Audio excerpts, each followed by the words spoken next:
Please feed my baby, she whispered. Only the lumberjack took them both in. The wind howled through the gaps in the wooden walls like a living thing, hungry and relentless.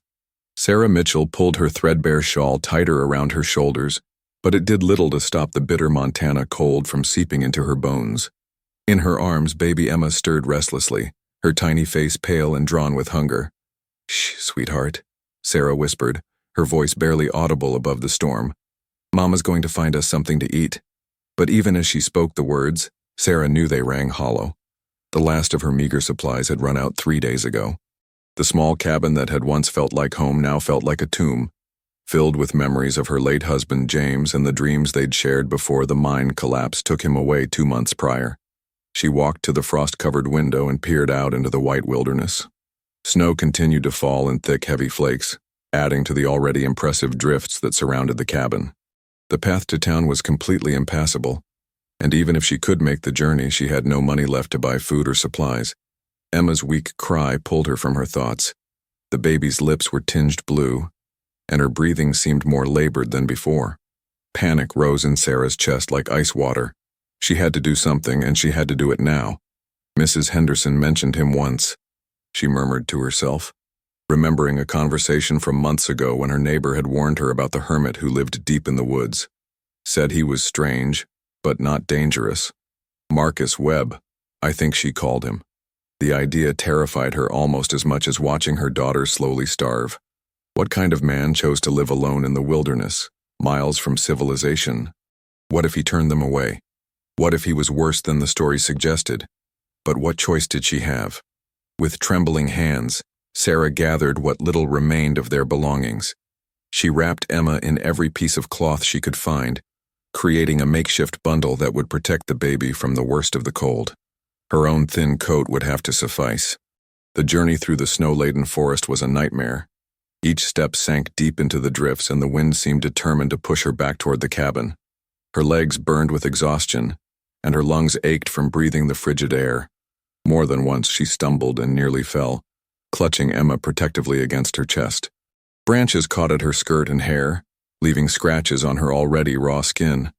The weight of her daughter, though Emma was so terribly thin, seemed to increase with every labored step. Sarah's vision began to blur from exhaustion and desperation. "Please," she whispered to the indifferent sky. "Please let us find him." Just when she thought she couldn't take another step, she saw it through the trees. A thin column of smoke rising into the gray afternoon sky. Her heart hammered against her ribs as she pushed forward, fighting through the last 100 yards of deep snow and tangled undergrowth. The cabin that emerged from the forest was larger and more solid than she'd expected. Built from thick logs and chinked with careful precision, it looked like it could weather any storm. Warm yellow light glowed from 2 windows, and the smell of wood smoke mixed with something that might have been cooking food made her stomach clench with desperate hunger. Sarah stood at the edge of the clearing, suddenly paralyzed by fear and uncertainty. What was she doing? She was about to approach a complete stranger and beg him to save her life, to save Emma's life. What if he was cruel? What if he demanded something in return that she couldn't give? Emma's weak whimper made the decision for her. Sarah forced her frozen legs to carry her across the clearing to the heavy wooden door. Her hand shook as she raised it to knock, but before she could, the door swung open. The man who stood in the doorway was not what she'd expected. Tall and broad-shouldered, with dark hair and a thick beard, he looked like he'd been carved from the same timber as his cabin. His clothes were simple but well-made, and his brown eyes held a wariness that suggested he wasn't used to visitors. "Ma'am?" His voice was deep and rough from disuse but not unkind. Sarah opened her mouth to speak but found she couldn't form the words. The warmth radiating from inside the cabin, the smell of food, the sheer relief of finding another human being after days of desperation, it all overwhelmed her at once. "Please," she finally managed, her voice breaking, "please feed my baby." The man's eyes immediately dropped to the bundle in her arms, and she saw his expression change from wariness to concern as he took in Emma's pale, still form. "She's so hungry," Sarah continued, tears now streaming down her frozen cheeks. "I have nothing left to give her. I don't know what else to do." For a long moment, Marcus Webb, for this had to be him, simply stared at them both. Sarah held her breath, waiting for him to close the door to tell her to leave, to turn them away into the storm. Instead, he stepped aside and gestured them into the warmth of his home. "Come in," he said quietly. "Both of you." The warmth of the cabin hit Sarah like a physical blow, and she swayed on her feet as the heat began to thaw her frozen limbs. Marcus Webb caught her elbow gently, steadying her as he guided them both inside and closed the door against the howling wind. "Here, sit by the fire," he said, his voice still rough but tinged with an unexpected gentleness. He pulled a heavy wooden chair closer to the stone fireplace where flames danced and crackled, casting dancing shadows across the room. Sarah sank into the chair gratefully, still clutching Emma against her chest. The baby had grown frighteningly still during their journey, and Sarah's heart pounded with fear as she unwrapped the layers of cloth from around her daughter's tiny form. Emma's lips were blue-tinged, her breathing shallow and rapid. Her eyes, normally bright and alert for a 4-month-old, seemed dull and unfocused. Marcus knelt beside the chair, his large hands surprisingly gentle as he examined the baby without touching her. "How long since she's eaten?" 2 days, Sarah whispered, shame coloring her voice. "Maybe longer. I ran out of milk, and I had nothing else to give her." Without a word, Marcus stood and moved to a cabinet near what appeared to be a simple kitchen area. The cabin was larger than it had seemed from outside, with a main room that served as both living space and kitchen, and what looked like a bedroom area separated by a heavy curtain. Everything was meticulously clean and well organized, suggesting a man who took care of what he had. "I don't have much experience with babies," Marcus said as he rummaged through his supplies, "but I know something about keeping things alive in hard times." He pulled out a small pot and a cloth bag. "Goat's milk. I keep a few goats in the shelter behind the cabin." Sarah watched in amazement as this gruff stranger, this man she'd been warned was antisocial and strange, carefully warmed the milk over his fire and prepared what looked like a makeshift feeding bottle using a clean cloth and a small funnel he'd fashioned from tin. "This might work until we can figure out something better," he said, testing the temperature of the milk against his wrist the way she'd seen mothers do. "Not too hot, not too cold." He handed the improvised bottle to Sarah, who took it with trembling hands. Emma seemed to sense the presence of food, turning her head slightly and making soft mewing sounds. "That's it, sweetheart," Sarah murmured, guiding the cloth to Emma's lips. "Drink for Mama." The baby latched on weakly at first, then with growing strength as the warm milk began to flow. Sarah felt tears of relief streaming down her face as Emma's color slowly began to improve, her breathing becoming more regular. "Thank you," Sarah whispered, looking up at Marcus, who stood nearby, his arms crossed over his broad chest as he watched them. "I don't know how to thank you." "No need for thanks," he replied gruffly, but Sarah caught something softer in his eyes. "When did you last eat?" The question caught her off guard. She'd been so focused on Emma's needs that she'd pushed aside her own gnawing hunger. Yesterday morning, I think. Maybe the day before." Marcus shook his head and moved back to his kitchen area. Without asking what she might want, he began preparing what smelled like a simple but hearty stew. The aroma made Sarah's stomach clench painfully with hunger. "What's your name?" he asked as he worked, not looking at her directly. "Sarah Mitchell. This is Emma." She paused, unsure how much to reveal. "My husband. He died in a mine collapse 2 months ago. We've been living in his cabin, but winter's been hard this year," Marcus finished when her voice trailed off. "Hardest I've seen in a decade." "You knew James?" Marcus paused in his stirring. "Knew of him. Pine Ridge isn't that big a place, even if I don't get to town often. Heard about the collapse." He glanced at her briefly. "Sorry for your loss." The simple words, spoken without false sympathy or prying questions, somehow meant more than all the elaborate condolences she'd received from the townspeople. This man understood loss, she realized. It was there in the careful way he moved around his solitary cabin, in the practiced efficiency of someone who'd learned to depend only on himself. "How long since you've been to town?" Sarah asked, partly from curiosity and partly to fill the comfortable silence. 3 weeks, maybe 4? Don't keep close track of time out here." He ladled the stew into a wooden bowl and brought it to her. "Eat slowly. Your stomach won't be used to food right now." Sarah wanted to devour the entire bowl immediately, but she forced herself to take small, careful spoonfuls. The stew was simple but delicious, Meat that might have been venison, potatoes, carrots, and herbs that filled her mouth with warmth and flavor. Emma had finished most of the goat's milk and was sleeping peacefully in Sarah's arms, her color much improved. The baby's breathing was steady and calm for the first time in days. "She's beautiful," Marcus said quietly, and Sarah looked up to find him watching Emma with an expression she couldn't quite read. "Looks like she's got some fight in her." "She's all I have left," Sarah admitted. "When James died, I thought I could manage on my own. But everything went wrong so quickly. The money ran out and then this storm." "You did manage," Marcus said firmly. "You kept her alive, and you found help when you needed it. That takes strength." The unexpected praise made Sarah's throat tighten with emotion. For weeks, she'd felt like a failure, unable to provide for her daughter, making one desperate decision after another. But this stranger saw something different in her actions. Outside, the wind continued to howl, and snow pelted against the windows with increasing intensity. Marcus glanced toward the door and frowned. "Storm's getting worse," he said. "You can't travel back tonight. Not in this weather, and not with the baby." Sarah felt a flutter of panic. She'd hoped to impose on his kindness for an hour or two, just long enough to feed Emma and perhaps get some food for herself. But staying the night felt like asking too much. "I don't want to be a burden," she began. But Marcus cut her off with a shake of his head. "Won't hear of it. Baby needs warmth and steady feeding for the next day or two. And you need rest." He gestured toward the bedroom area. "You can take the bed. I'll sleep out here by the fire." "I couldn't take your bed," Sarah protested, but exhaustion was already pulling at her limbs. The warmth of the cabin, the food in her stomach, and the relief of knowing Emma was safe were combining to make her feel drowsy for the first time in weeks.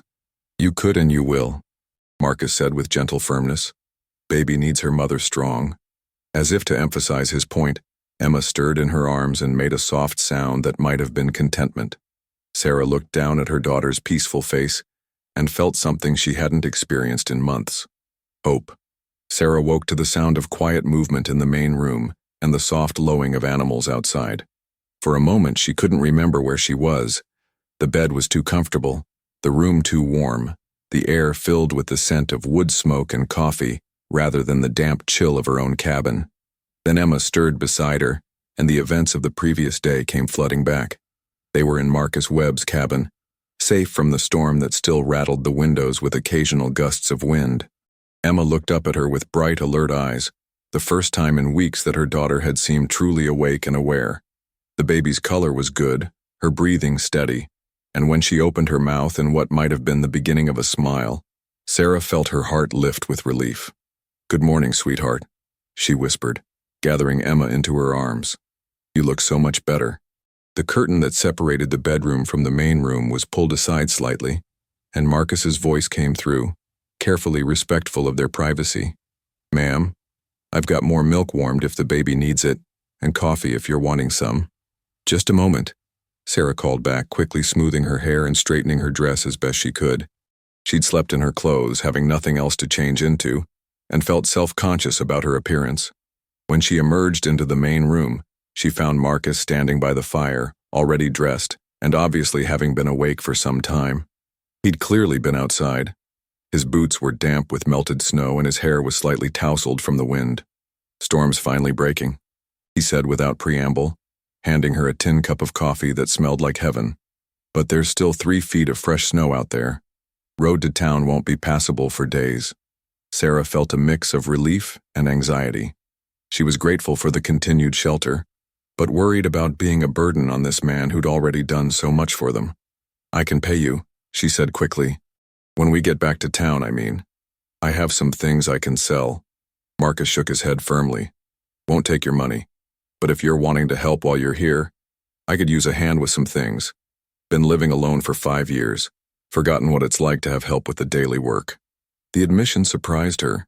5 years was a long time to live in complete solitude, yet he'd welcomed them without hesitation. "What kind of work?" she asked, settling into the chair by the fire with Emma in her arms.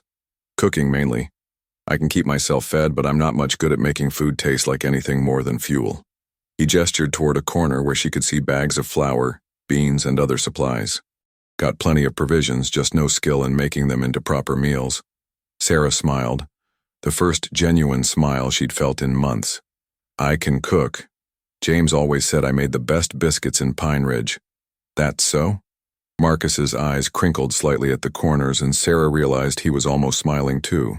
"Been a long time since I've had proper biscuits." Over the next hour, as Emma napped peacefully in a makeshift cradle Marcus had fashioned from a wooden crate and some soft blankets, Sarah found herself truly cooking for the first time since James's death. Marcus had been modest about his provisions. His pantry was better stocked than many households in town, with flour, sugar, dried fruits, preserved meats, and vegetables he must have grown and stored himself. "You live well out here," she commented as she mixed biscuit dough, noting the quality of his supplies and the careful organization of his home. "Learned to plan ahead," Marcus replied, feeding wood to the fire. "First winter I spent up here nearly starved. Made sure that wouldn't happen again." "What brought you out here? To live alone, I mean." Marcus was quiet for so long that Sarah wondered if she'd overstepped. But finally he spoke, his voice carefully neutral. "Was a soldier for a while. Came back from the war and found I didn't fit so well with people anymore. Too much noise in town. Too many folks wanting to talk about things I'd rather forget." He paused, watching the flames. "Out here, it's quiet. Peaceful." Sarah nodded, understanding more than he might have expected. Grief and trauma took different forms, but the need for space to heal was something she recognized. "The war ended 12 years ago," she said gently. "Takes some folks longer to come home than others," Marcus replied. As the morning progressed, Sarah found herself settling into an easy rhythm with this quiet man. He was thoughtful and considerate, always asking before doing anything that might affect her or Emma, always making sure they had what they needed. But more than that, he seemed genuinely glad for their company, even if he expressed it in small ways. Bringing her fresh coffee without being asked, carving a small wooden toy for Emma from a piece of scrap wood, adding extra wood to the fire to keep the cabin extra warm for the baby. "These are the best biscuits I've had in years," Marcus said as they shared lunch, and Sarah felt a warm glow of pride at the sincere appreciation in his voice. "Wait until you try my stew," she replied. "I saw you have some of those dried herbs hanging by the window. I can make something that'll taste like more than just fuel." "Looking forward to it," Marcus said, and this time he did smile. A real smile that transformed his entire face and made Sarah's heart skip unexpectedly. That afternoon, while Emma slept, Sarah insisted on helping Marcus with his daily chores. She discovered that his few goats were actually a small herd of well-cared-for animals, along with several chickens and a vegetable garden that, even under snow, showed signs of careful tending. "You've built something good here," she said, as they worked together to bring in firewood. "It's not just surviving, it's a real life." Marcus paused in his work, looking around at his property, as if seeing it through her eyes. "Never thought of it that way. Always seemed like I was just waiting." "Waiting for what?" He was quiet for a moment, then shrugged. "Don't rightly know. Something different, I suppose." That evening, as they sat by the fire after another meal that had filled the cabin with warmth and good smells, Sarah found herself watching Marcus as he whittled a small wooden rattle for Emma. His hands were large and rough from years of manual work, but he carved with surprising delicacy and skill. "You're good with her," Sarah said, nodding toward Emma, who was awake and seemingly fascinated by the dancing firelight. "She's easy to be good with," Marcus replied. "Babies don't expect much, just want to be warm and fed and safe." "Don't we all?" Sarah murmured. Marcus looked up from his carving, meeting her eyes across the firelight. For a moment something passed between them, an understanding, a recognition of shared loneliness, and the unexpected comfort they'd found in each other's presence. "Sarah," Marcus said quietly, and the way he spoke her name made something flutter in her chest. "How long since you've felt safe?" The question caught her off guard with its directness and insight. She thought about it honestly, remembering the months of worry even before James's death, the constant fear since she'd been alone, the desperate terror of the past few days. "A very long time," she admitted. Marcus nodded slowly as if he'd expected that answer. "You're safe here," he said simply. "Both of you. For as long as you need." Outside, the wind had finally died down completely, leaving the forest wrapped in peaceful silence. But inside the warm cabin, With Emma sleeping contentedly nearby and Marcus's quiet presence beside her, Sarah felt something she'd almost forgotten existed, the possibility of belonging somewhere again. 3 weeks had passed since the storm, and the main road to Pine Ridge had finally been cleared. Sarah stood at the cabin window, watching Marcus load supplies into his sled for what would be their first trip back to town since that desperate night she'd arrived at his door. Emma gurgled happily in her arms, now a picture of health with rosy cheeks and bright, curious eyes. The baby had thrived under Marcus's careful attention and Sarah's renewed ability to provide proper nourishment. More than that, Emma seemed to have formed a genuine attachment to the gentle giant who carved her toys and spoke to her in soft, rumbling tones. "Ready?" Marcus asked, coming up behind them. Up. His voice still carried that careful formality he used when discussing anything that might take them away from the cabin. Sarah turned to face him, noting the tension in his shoulders, the way his jaw was set with determination. She knew this trip was difficult for him, not just the prospect of returning to town after months of solitude, but the possibility that she might decide to stay there. "Marcus," she began, then stopped, unsure how to voice what had been growing in her heart over these past weeks. They had settled into a life together that felt as natural as breathing.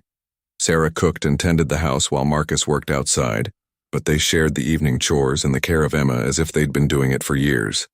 Their conversations had grown deeper and more personal, and Sarah had come to understand the man behind the hermit's reputation: intelligent, kind, and carrying wounds that were finally beginning to heal in the warmth of their makeshift family. "There's something I need to tell you before we go," Sarah said, her heart pounding with nervousness. Marcus went very still, and she could see him bracing himself for disappointment. "I've been thinking about what happens next," she continued. "About where Emma and I will live. What kind of life we'll build." "Of course," Marcus said quietly. "You'll want to get back to your own place, start over properly." "No," Sarah said firmly, stepping closer to him. "That's not what I want at all." Marcus's eyes widened slightly, hope flickering across his features before he could hide it. "I want to stay here, Marcus. With you. If you'll have us." For a long moment, Marcus simply stared at her, as if he couldn't quite believe what he'd heard. Then slowly a smile spread across his face, the widest, most joyful smile she'd ever seen from him. "Are you sure?" he asked, his voice rough with emotion. "It's not an easy life out here. Isolated, hard work, long winters.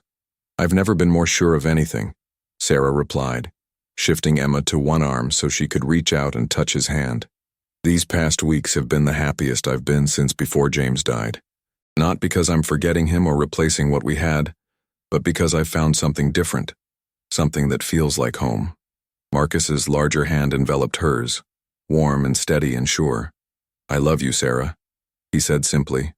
"Both of you. Didn't think I had it in me anymore, but you've brought something back to life that I thought was gone forever." "I love you too," Sarah whispered, feeling tears of joy spring to her eyes. "You saved us, Marcus. Not just from the storm, but from a life of just surviving. You gave us back the possibility of truly living." Marcus pulled her gently into his arms, careful not to jostle Emma, and kissed her with a tenderness that spoke of patient devotion and the promise of all the days to come. "So what do we do about town?" he asked when they finally broke apart. "People will talk." Sarah laughed, feeling lighter than she had in years. "Let them talk. We'll go in today, settle my affairs, sell James's cabin if anyone's interested. I'll need to get my things, and we should probably speak to Reverend Matthews about making this official when the weather's better for travel." "You want to marry me?" Marcus asked, and there was wonder in his voice, as if the idea of someone choosing him still seemed impossible. "I want to build a life with you," Sarah replied. "A real life, with all the mess and joy and ordinary miracles that come with it. I want Emma to grow up knowing she has a father who loves her, and maybe someday she'll have brothers and sisters to play with." Marcus's smile grew even wider at that, and he pressed another kiss to her forehead. I'd like that very much." The trip to Pine Ridge was everything Sarah had expected and more. As soon as they appeared on Main Street, she could see the curtains twitching in windows and the heads turning to follow their progress. A single woman arriving with the reclusive Marcus Webb, clearly comfortable and familiar with each other, would provide enough gossip to last the town through the rest of the winter. But Sarah found she didn't care. Let them whisper and speculate. She had found something precious and rare, and she wasn't going to let small-minded gossip diminish it. They conducted their business efficiently. Sarah spoke with the bank about selling James's cabin and settling his remaining debts, while Marcus picked up supplies and mail that had been waiting for him. Several townspeople approached them, some with genuine curiosity and others with barely concealed disapproval. But Marcus handled it all with quiet dignity. "You sure about this, Sarah?" asked Mrs. Henderson, the neighbor who had first told her about Marcus. "It's awfully isolated out there and with a baby." "I'm very sure," Sarah replied firmly. "Emma and I have never been better cared for." Mrs. Henderson glanced at Marcus, who was loading flour into his sled with patient efficiency, then back at Sarah. "Well, I suppose if anyone can make it work, it's you. You always were stronger than folks gave you credit for." By late afternoon, they were heading back toward the forest with a sled full of supplies and Sarah's few personal belongings. Emma slept peacefully in Sarah's arms, lulled by the steady rhythm of the sled runners on the snow. "Any regrets?" Marcus asked as the lights of Pine Ridge disappeared behind them. Sarah looked around at the snow-covered wilderness, at the man beside her who had become her anchor and her future, at the sleeping baby who would grow up surrounded by love and the wild beauty of the Montana mountains. "None," she said with absolute certainty. "This is where we belong." As they approached the cabin, smoke already rising from the chimney where Marcus had banked the fire before they left, Sarah felt a deep sense of coming home, not to a place, but to a life, to a man who had taken in two strangers on a desperate night, and discovered that love could bloom even in the depths of winter. That evening, as they sat by their fire with Emma playing on a blanket between them, Marcus reached over and took Sarah's hand. "Thank you," he said quietly. "For what? For knocking on my door, for trusting me, for giving me a family I never thought I'd have." Sarah squeezed his hand, thinking of that terrifying night when she'd stumbled through the snow with nothing but desperation and hope. "I think," she said, "we saved each other." Outside, the Montana wilderness stretched endlessly under a canopy of stars, wild and beautiful and full of promise. Inside their warm cabin, three hearts beat in rhythm, creating something new and precious from the ashes of what had been lost. They had found their way home to each other, and nothing would ever be the same. What did you think of Sarah and Marcus's incredible journey from desperation to love? Their story shows us that sometimes our darkest moments can lead us to the most beautiful new beginnings. If this tale of survival, courage, and unexpected romance touched your heart, we'd love to hear your thoughts in the comments below. Share what part of their story resonated most with you, or tell us about a time when a stranger's kindness changed your life. Don't forget to hit that like button if you enjoyed this heartwarming story, and subscribe to our channel for more inspiring tales of love, hope, and the strength of the human spirit. Your support helps us bring you more stories that celebrate the power of compassion and the magic of finding home in the most unexpected places.